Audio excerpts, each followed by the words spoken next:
Western world is built on the wisdom and traditions of the ancient Greeks.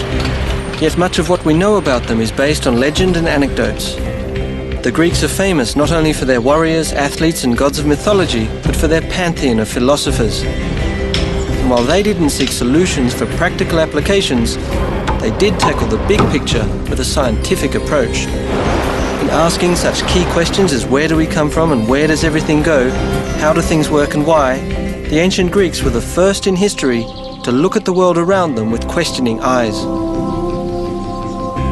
Their search for a deeper understanding of the laws of nature proposed a world separate from that of the gods. This triggered a whole new era of rational thought, leading to the birth of science and technology. This is the legacy of what the ancient Greeks knew.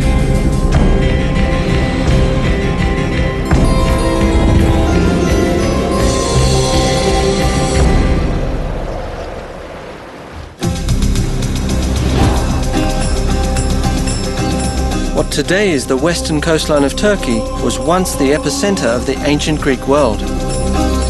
This region, called Anatolia, was the cradle of Western thought and the birthplace of science and technology. The fact that it happened here was no coincidence. Several factors contributed to this first scientific view of the world. The ancestors of many of these locals here were Ionians, a Greek tribe that originated in the Peloponnesian Peninsula. The Ionians were expelled from their homes by a marauding seafaring people. With nowhere else to go, the Ionian immigrants landed here, some 300 miles to the east, on the opposite side of the Aegean, which now belongs to modern Turkey. Not surprisingly, forced migration had taken a toll, one that would soon become their asset.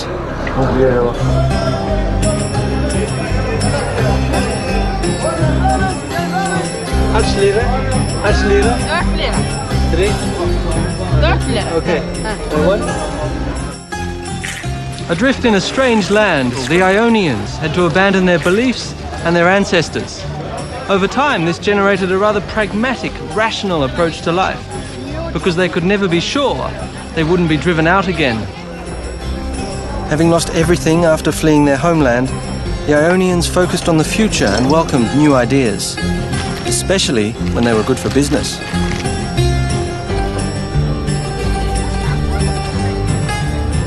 Given their location, their trade and their harbours, the Ionians were happy to take practical ideas from anyone, whether Egyptians or Babylonians, Persians or Mesopotamians. When their neighbours, the Lydians, invented coinage, the Ionians were the first to use it. And when the Phoenicians invented their alphabet, history took a new turn. Now they could record their own spoken language. So far, knowledge had been transferred orally from one generation to the next and from master to apprentice. But with the newly invented Phoenician alphabet, which the Ionians quickly adopted, they had acquired a tool for consistent record keeping and data collection. Information became more widely available, and another factor contributed to the birth of this new era.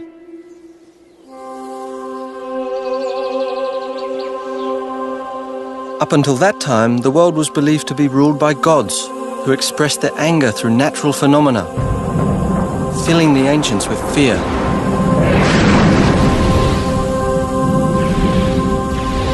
But soon the Ionians shed their fears and dared the gods. These are the remains of a city that became the springboard for some of mankind's most amazing discoveries. In the 6th century BC, this was the center of the universe. This is Milet, ancient Miletus, the birthplace of science and technology.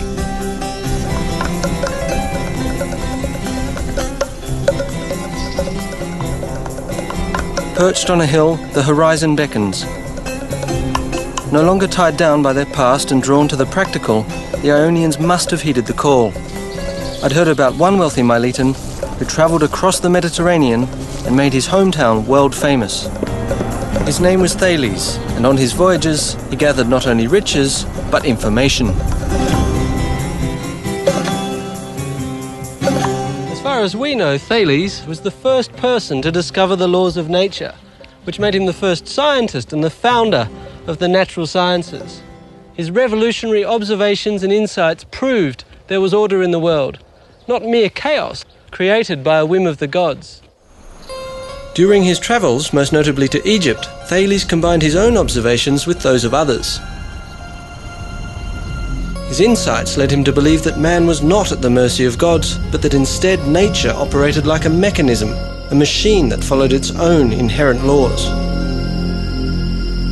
Laws make things predictable, and so Thales was eager to understand them. Experts believe that he collected data on the cycles of the stars, the moon, and the sun from the ancient Egyptians and Babylonians. Thales discovered a pattern, and when he applied it to forecast a natural phenomenon, He became the first person in recorded history to predict an eclipse, which must have truly shocked the ancient world. Did this not prove that nature had laws that were not governed by the gods? Thales dared the gods and thereby demystified the world. He cast aside tradition by asking the critical question why in an effort to find underlying laws. This became the foundation of science. But Thales also proved that theoretical knowledge had practical value. Then as now, olives and olive oil were major export products in Ionia. Thales baffled his contemporaries when he predicted a particularly rich harvest, long before anyone else had a clue. To do that was as presumptuous as predicting the moods of the gods. And to show that he was serious, Thales bought all the olive presses in the area, way ahead of harvest time. We don't know how he did this, but his prediction came true. Now, all the farmers had to come to Thales to get their olives pressed and receive their first lesson in the value of science.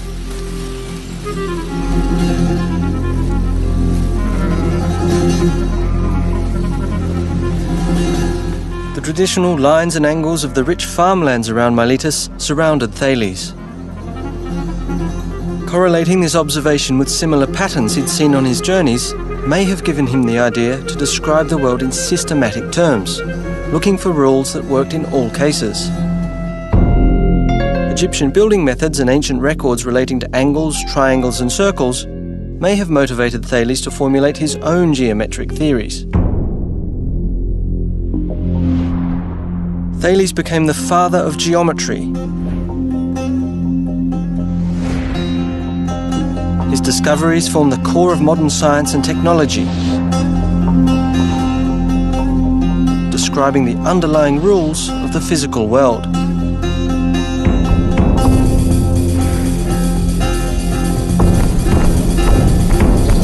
My next stop was Priene, a city just a few miles outside Miletus, where the Greeks took geometry literally to a whole new level. This is the most stunning piece of engineering. I can't believe anyone would want to build a town into a hillside. We wouldn't do it today, but for the Ionians, who had no cranes or machinery to cut away the rock, it seems the perfect example of how they used geometry to impose order on their world.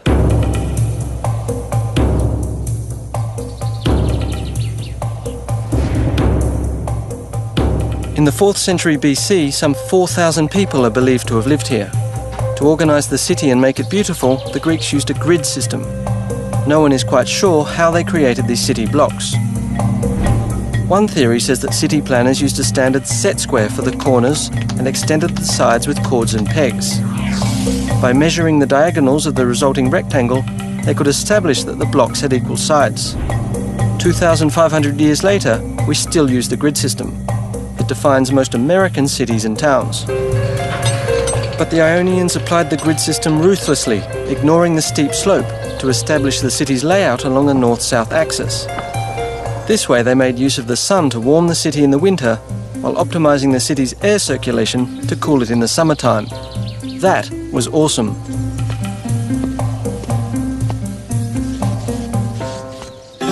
Wandering through these ancient ruins, these broken columns, I marveled at their perfection. In their search for the underlying rules of nature, the ancient Greeks discovered cosmos. Cosmos is a Greek word and a synonym for both order and beauty. What is awesome to us was cosmos to the Greeks. Much of this ancient world has been destroyed. What remains is a testament to the fundamental truths that were first formulated by Thales.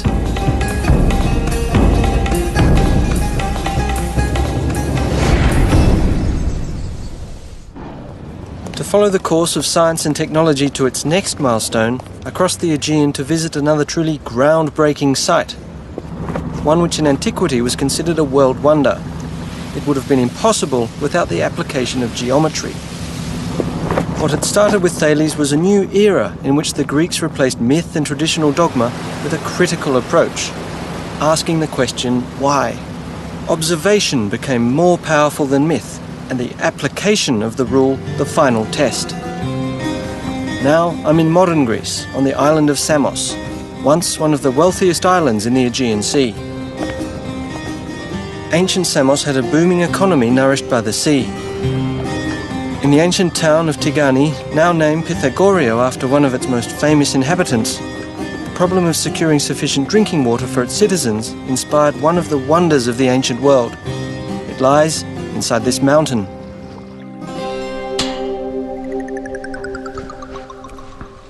Believe it or not, they used geometry to build this tunnel.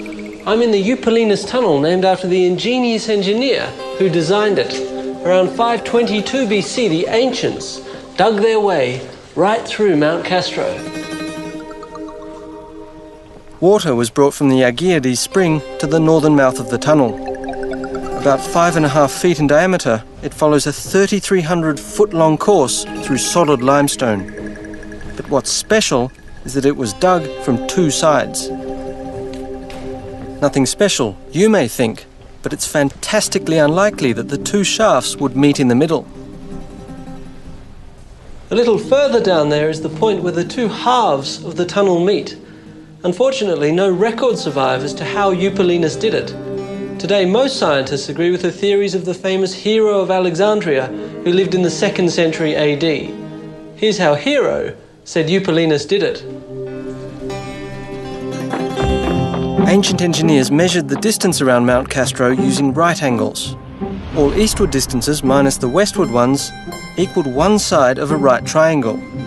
The sum of all north-south distances equaled the length of the second side, and the line connecting the two sides equals the proposed course of the tunnel.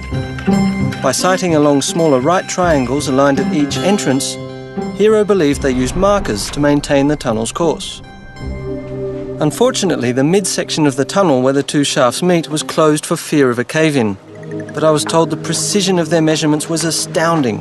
It deviates by only about 3 feet vertically and 20 feet horizontally.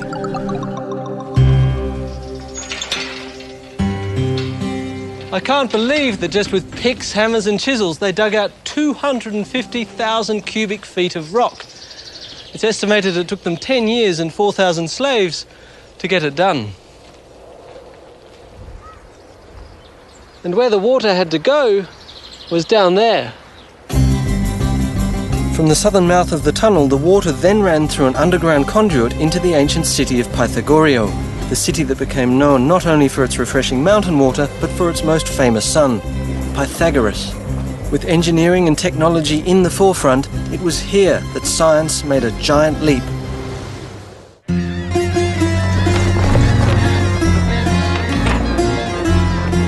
Looking for the roots of science, I found myself in Pythagorio, on the Greek island of Samos. The city's namesake, Pythagoras, is familiar to everyone who's ever opened a math book, because he was a famous mathematician. As a young man, he's said to have met Thales, and like Thales, Pythagoras was an avid observer. But Pythagoras was also a musician. He played the lute, a traditional Greek instrument. Music was and is an integral part of Greek culture. Observation combined with music and math led him to an important insight. Experimenting with a single string, Pythagoras recognized an astonishing relationship. Some people credit Pythagoras as one of the most important men who ever lived. It all started with his famous monochord experiment when he opened our eyes to an astonishing phenomenon. He discovered that the sound of a plucked string correlates to its length, here's the critical bit, in a ratio that can be expressed in numbers. Pythagoras' theory was that there was a correspondence between musical intervals and the length of a string.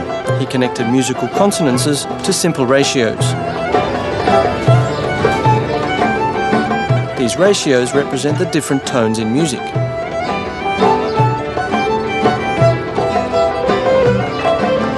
Plucking a string produces a tone. By halving the length of a string, that is, by pressing the string onto the metal fret, the frequency of the sound is doubled and the note produced is an octave higher. The ratio of the octave is thus 1 to 2. Pythagoras believed the mathematical order to music was an example of the principle of number which underlies the universe. To Pythagoras, number was a physical quantity discovered by experiment.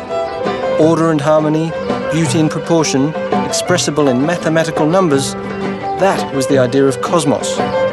Pythagoras believed in it, and many with him, even Einstein. The experiment with the monochord nurtured the belief among the ancient scientists that there was an underlying rule to everything. Pythagoras' thought of harmony extended beyond the cosmos. Beauty was everywhere, and he sought harmony in the underlying principles of everyday life.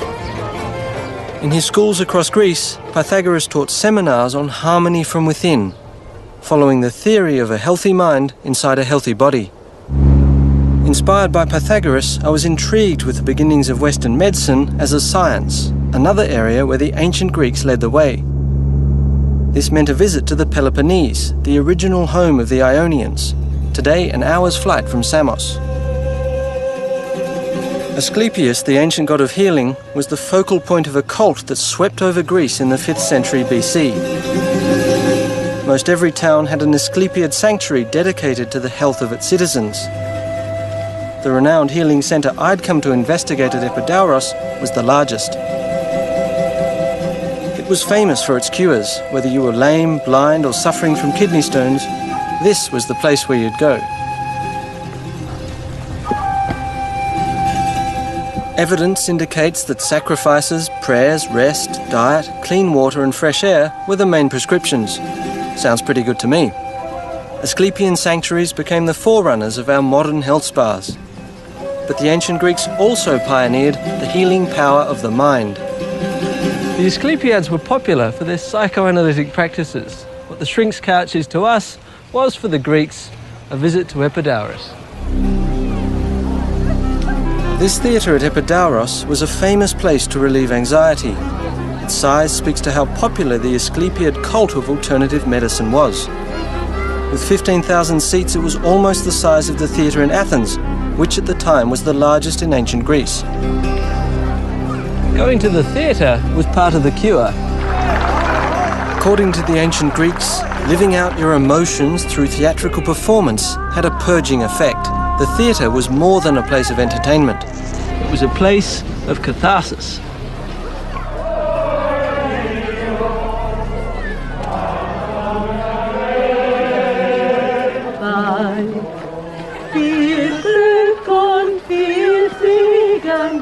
Today, however, coming to Epidauros means sharing one of the acoustic wonders of the ancient world.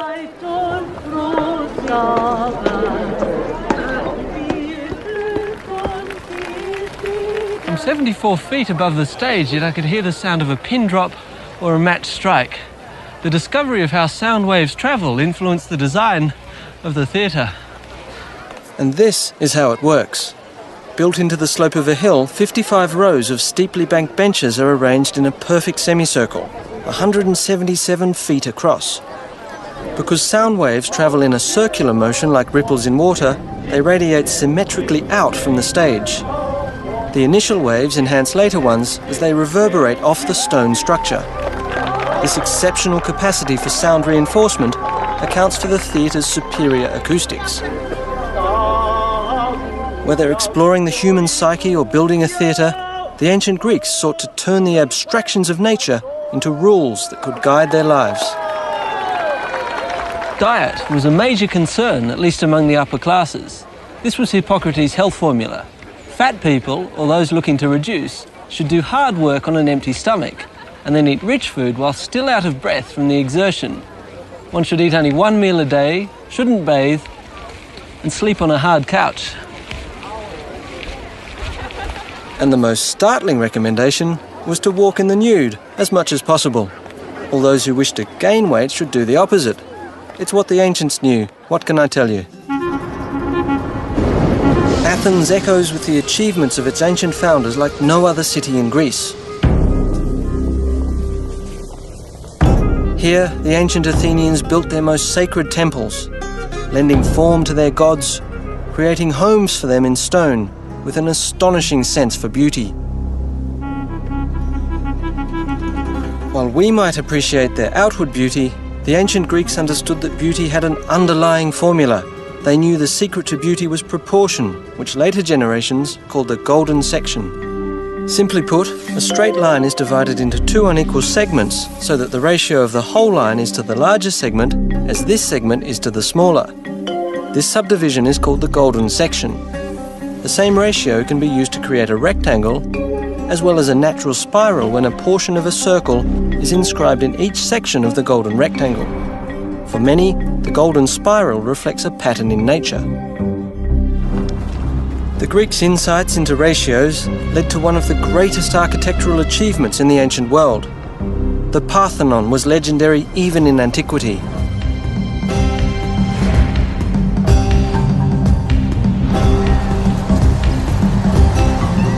The Parthenon owes its name to Athena Parthenos, the virgin goddess Athena, to whom it was dedicated. Athena was the patron goddess of Athens and also of science and technology.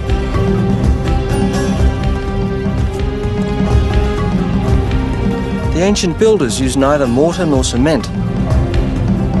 These gigantic columns support massive lintels held in place by innovative metal clamps. Arguably, the golden ratio makes its aesthetics so compelling that the Parthenon is a template even for modern architectural design.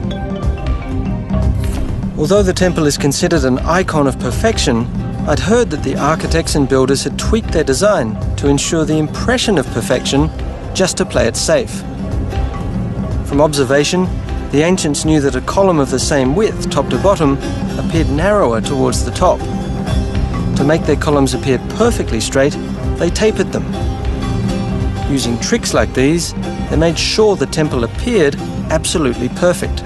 Only an expert could detect the illusion. Professor Tassos Tonoulis, chief restoration architect, agreed to let me in on some of their design secrets, such as stairs that were intentionally made thicker in the middle. They were afraid that if they had a straight line for the stilobate, it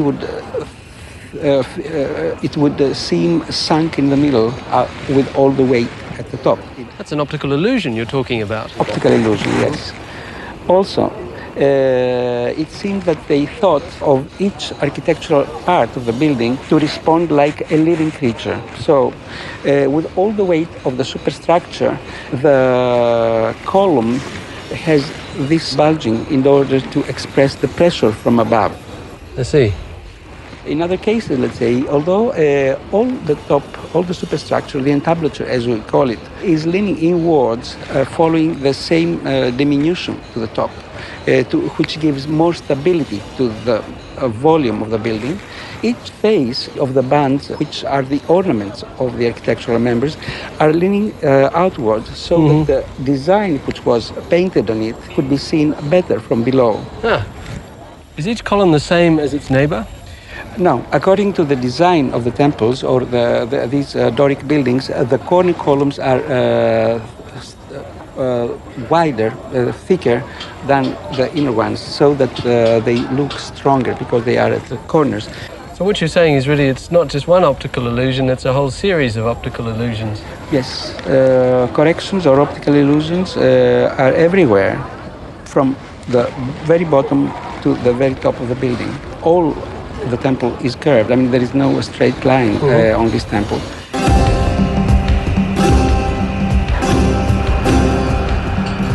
The Parthenon is undergoing yet another round of repairs. Thanks to the miracle of science and technology, we can still enjoy its glory. Ironically, at around the same time this temple was built, the ancient Greeks also laid the foundation for these modern machines that now restore it.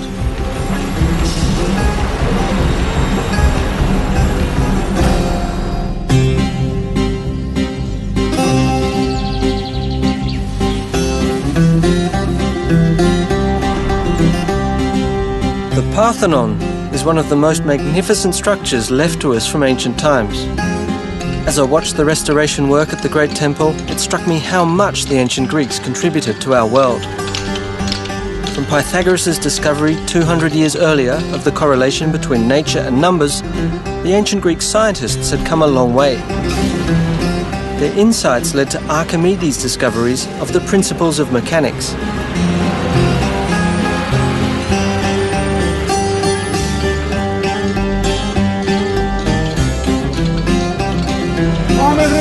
Building on proportions and ratio, Archimedes formulated a rule describing how one of the oldest techniques of applying force, using a fulcrum and a lever, actually works.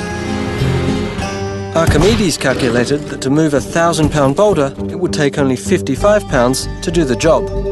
Using a lever 40 units long, with the fulcrum in the middle, the boulder won't budge. But moving it 2 units from the rock and putting 50 pounds on the other end balances the lever. Because the ratio of the lever's length from the fulcrum, 40 over 2 times 50 pounds, equals 1,000 pounds.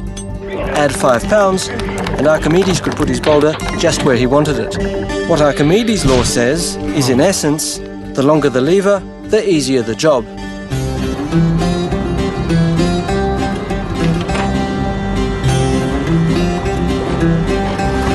Cranes, pulleys, gears and screws all operate on the lever principle. What Archimedes described was the law of mechanics. In fact, facilities like Piraeus Harbour and others around the world that depend on machines owe an immeasurable debt to his insight. Archimedes was considered the Einstein and the Edison of the ancient world. He became legendary because he inspired the design of ever more complex machines. How exactly the ancient Greeks came to understand the principles of mechanics and physics is a mystery which modern researchers are trying to unravel to this day.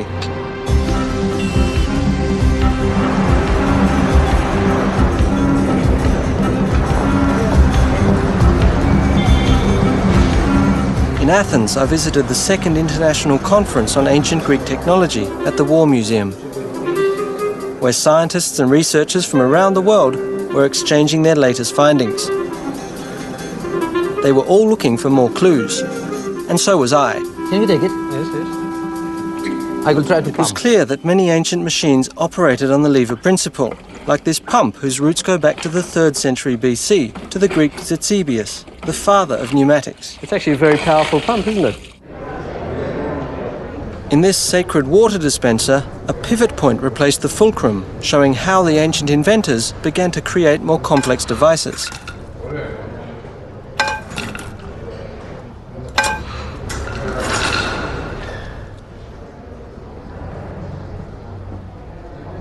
Meanwhile, Archimedes applied his mechanical principles to a practical purpose.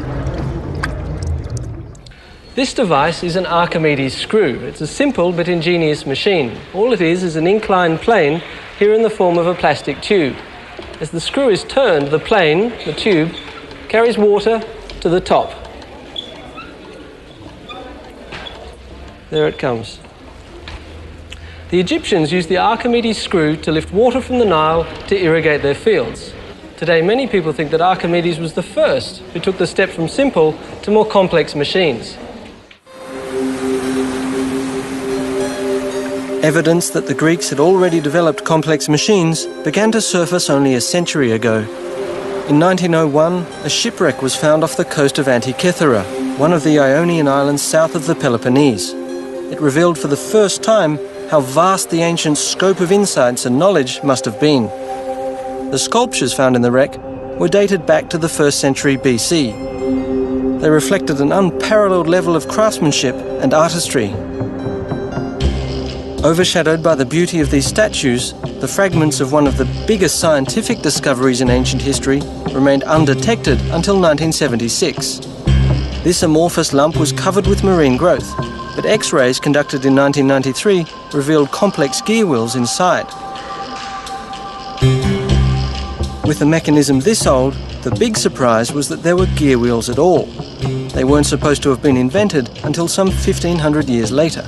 So this insignificant-looking piece turned out to be one of the greatest technological finds ever. Corroded and crumbling after being submerged in seawater for 2,000 years, its dials, gear wheels and plates have presented scientists with tantalising questions. One of these scientists is Michael Wright, a British researcher who had built a replica which he introduced at this conference. This is an extraordinarily complicated machine, but what does it do? Well, according to me, it's a planetarium. Remember, this is a time when people thought of the Earth as the centre of the universe. It shows the places of the Sun, the Moon, and the 5 planets that they knew about in the sky. And the back dial has supplementary information which is useful, such as counting off the years. Right. Is it as complicated as it looks? How many gears are there? How many moving parts does this have? That's into hundreds. I can tell you for a fact I've got 76 gear wheels in here. 76 gear wheels, and that's an exact replica of the original? The original, I find 31 wheels in what's left. But you have to understand that in making sense of what is left, you have to add a lot more. Right. It's terribly badly wrecked. I see. You've disassembled it for us and it's in a complete mess all over the table, so I'm sure you're going to dread this question, but can we see it moving? Yes. Well, you'll see it moving as I put it back together, first of all, but I'll put it back together. It took him nearly 20 minutes to put it back together. But it was thrilling to see this 2,000-year-old instrument in working order. This is the moon, which we've now got to adjust. The sun and the moon are together now, so that should be new moon. So we should see it as wholly black. Like that. May I... Please, have a go. Be my guest. I love that lunar mechanism there. It's beautiful. Well, here's the moon going round fast, and its phase showing here. Here's the sun pointer. Below the sun pointer is the day pointer working on the calendar. They go almost together, but sometimes one first, sometimes the other. And then there's Mercury just going ahead of the sun. That's the Mercury pointer. Here comes Venus under the sun pointer. There. Yeah. And over here we've got Mars, Jupiter, and Saturn all coming together. It's a very special day. Jupiter's aligned with Mars. The inventor of the Antikythera mechanism is unknown, but others before him had already attempted to build a model of the heavens as a machine. In fact, records indicate it was again Archimedes who built the first planetarium. Unfortunately, all that remains is this 18th century etching called Rowley's Orrery, suggesting what his invention might have looked like. Compared with the knowledge and devices available at the time, Archimedes' idea was light years ahead. Finding practical solutions was one thing, but asking daring questions was quite another. Who was going to provide the answer if the gods no longer could? It was one thing to say that Apollo pulled the sun across the horizon, and quite another to ask why ships float. In their quest to understand the environment, the ancient Greek scientists were intrigued with the question of why some objects float and others sink. If you put a rock in water, it sinks. It will also, in a confined space like this one, tip water out over the edge. What is happening is that the rock is pushing aside its own volume of water. This is called water displacement. Now, if you put a piece of wood in the water, it floats. It also displaces water, but it won't sink. What is happening here? The block and a ship float for the same reason. Although modern ships are made of heavy materials like steel or concrete, they float as long as the ship, or a wooden block, weigh less than the water they displace. The air inside the ship's hull helps lower the overall weight of the ship compared to the volume of water it displaces. This effect is called buoyancy.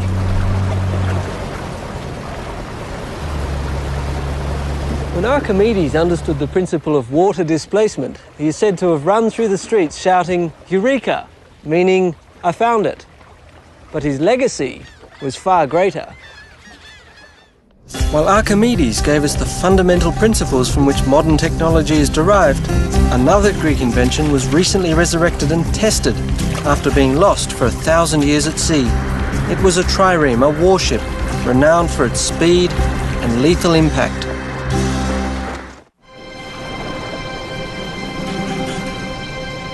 The sea has always been an integral part of Greek history and culture, because in Greece, no place is further than 100 miles from the ocean.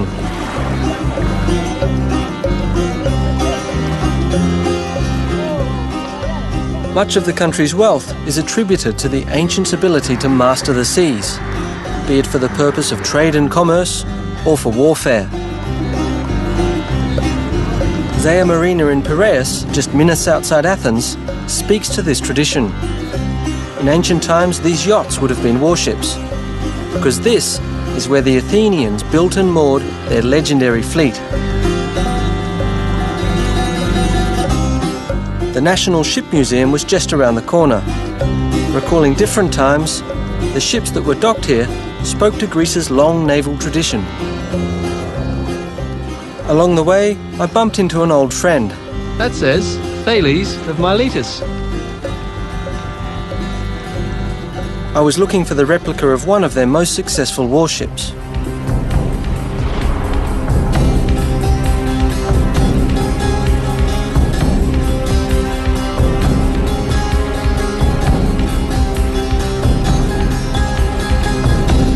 Kept at the Ship Museum among some of the famous vessels of modern Greece is the ship behind me, the Olympias. It's an exact seagoing replica of a trireme, one of the most legendary vessels of ancient times.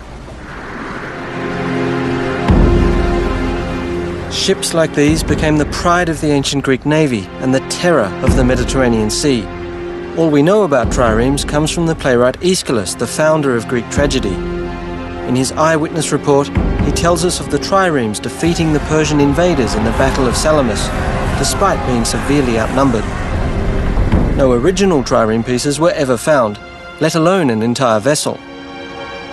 All that remained was the drama Aeschylus wrote, until archaeologists uncovered ancient trireme storage sheds. We can sit 170 rowers, oarsmen. I had made an appointment with Admiral Ioannis Koliniatis, who had spent 5 years piecing together the clues to reconstruct this legendary Greek warship. Yes. Tell me, how did you know how long the trireme should be? Let's start from the length. Regarding the length, we know the length of the ancient sheds where the trees were kept, and their length could not be longer than what is the length of the shed, which is approximately of the order of 110 feet. Right. The sheds also told them that the ships must have been about 14 feet wide. And the geography of Greece added another clue. Given that triremes landed on beaches, their draft couldn't have been more than 3 to 4 feet.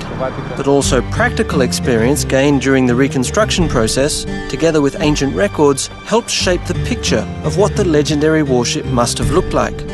What sort of wood did you use to make the boat? The hull is made of pine wood, and in some selected places, oak, from the forests of Attica, which were full of pine trees at that period. Right.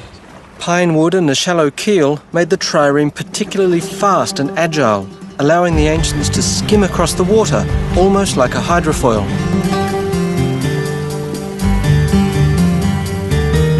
Another crucial source to the secret of the trireme was a list of Athenian naval supplies found in the 19th century. It included 170 oars, classified as 62 for the top deck and 54 each for the middle and lower decks, and every oar needed someone to pull it. It sounds like a lot of people in a small place. Can I have a go rowing to see? Yes, yeah? why not? Let's go. Okay. You see how difficult it is to get to position, Sure, it's and very... you can imagine how difficult it was having 170. Sure, it's very people. cramped, isn't it?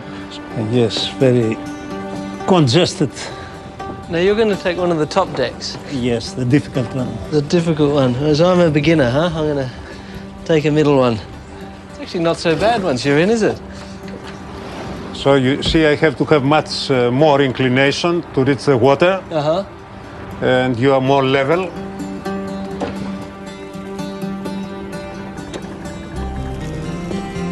and I am much more to the limit. The way it presumably worked was like this. The trireme had 3 banks of rowers, hence the name. Each rower hit the water with his oar at a different angle. A galley master would have maintained the rhythm of the oars to keep everyone rowing in unison. And on his signal, the trireme could accelerate like a high-powered dragster.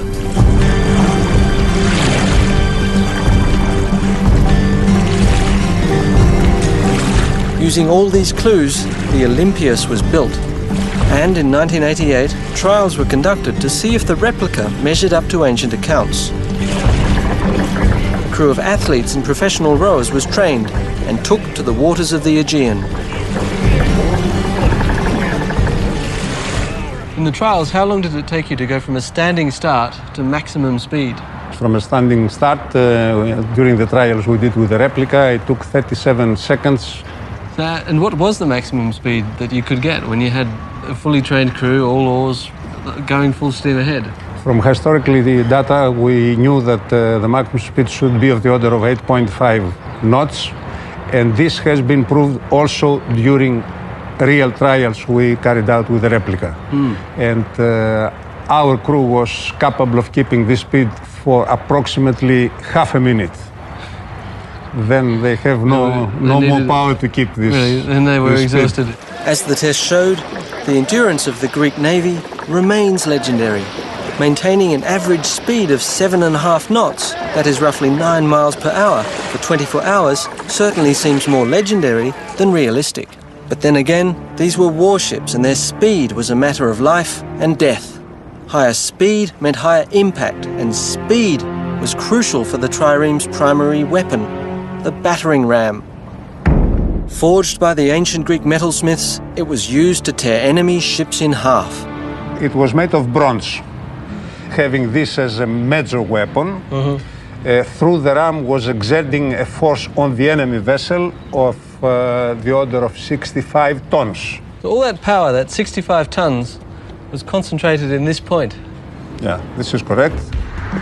Speed and agility made the trireme a devastating weapon and the Greeks masters of the sea. But victory at sea was backed by ingenuity on shore. It was another ancient Greek innovation that provided striking power across the land.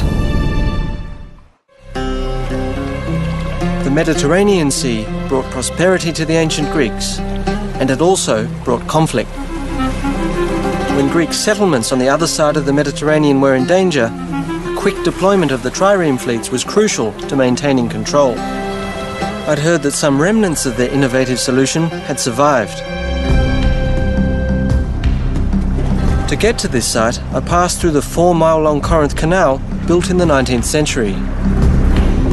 It cuts across a strip of land that divides the Greek mainland and the Peloponnesian Peninsula. The ancients called this land bridge Corinth of the Twin Seas. The idea for a canal at this strategic point goes back more than 2,000 years to the ancient Greeks. Periander, one of the 7 sages of antiquity, was the first to propose it. But in the end, he backed off because he feared it would displease the gods. Next came the Roman Emperor Nero, who actually had a go at it, but he died and the construction was discontinued. Remarkably, the present-day canal follows his plan. I was wondering if Nero expected that he'd have to remove some 420 million cubic feet of rock and dirt to get the job done. It would have certainly been worth the effort, because this passage has always played an important role in Greek history in order to get from one side of the Mediterranean to the other. Armies, commodities and people all had to come through here.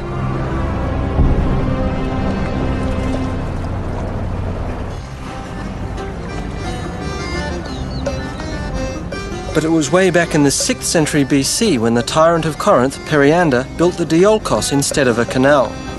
Little remains, but ancient records describe it as a pair of tracks embedded in a paved road that ran parallel to the modern canal. If you'd been here 2,500 years ago, you might have seen 170 oarsmen, each carrying his oar, marching across the isthmus. Meanwhile, their trireme had been hauled up onto the land and was being dragged along this track. The Diolkos served as a shortcut. 4 miles on land, instead of the 250 miles sailing their fleets around the peninsula, became a crucial advantage in the ancients' coastal defence. Along the 2 stretches of the Diolkos that remain, I examine the deep grooves. Often called the world's first railroad, it is unclear exactly how the tracks were used. But whatever the method was, it must have worked well, because the Diolkos was in operation for an astonishing 1,300 years, carrying merchant vessels and warships for the greater glory of Greece. For almost as long, another ancient invention helped bridge a giant gap, and while it wasn't a geographic triumph, it catered to the ancients' spiritual needs. It was believed to be the meeting point of 2 sacred eagles that marked the centre of the world. High on a cliff near Mount Parnassus, the home of the Muses, lies Delphi. Its name derived from the word Delphos, meaning womb or belly.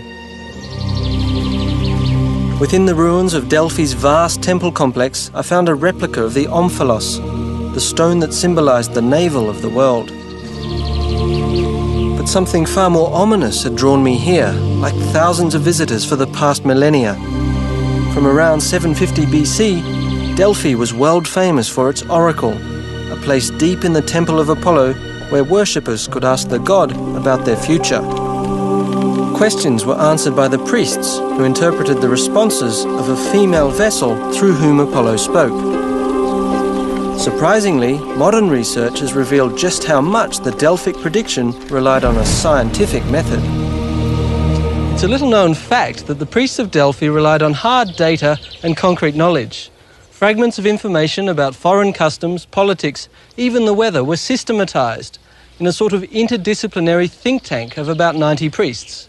They were the best-informed people of ancient times, and given enough time, they could come up with an educated guess on just about anything. The answers were ambiguous, yet plausible, and a dash of specifics infused here and there made them downright awe-inspiring. Warriors and kings like Alexander the Great came here for a sign, a hint from the gods about the destiny of their nation. Today, we know they were in good hands. The priests of Delphi were in contact with informants and other priests throughout the ancient world. They even instituted what we today would call the first central intelligence database. They may even have used statistics and calculations. Methods similar to those first applied at Delphi are still in use today. Relying on information instead of the gods, the Delphic priests laid the foundation for systematic data collection. In fact, Delphic oracle forecasting methodology is recognised across the business world today. It's always a bit humbling to realise just how much the ancients knew. It's tempting to look into the future for answers to